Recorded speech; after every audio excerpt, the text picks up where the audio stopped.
Hi, I'm Erika and this is David, Vera and Clarky. We're from Newcastle. Let's go!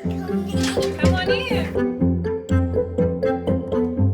We started our journey around 3 months ago now. We were looking for ways as a family to become more sustainable and reduce our footprint.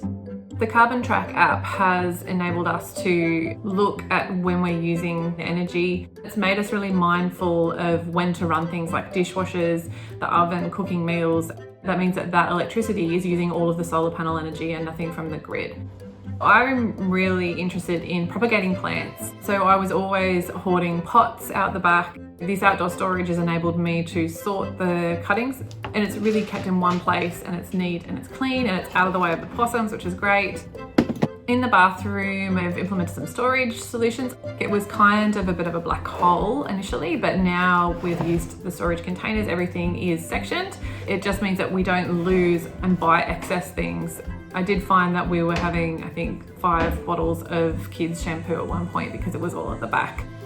And then the inclusion of the bucket just to catch the water that's coming out of the taps when you're waiting for it to heat up. We have an upstairs balcony and one bucket will water all of the plants on my balcony. The sustainable challenges we've been doing were the reduce waste. The bin system, which we implemented, helped us sort our rubbish.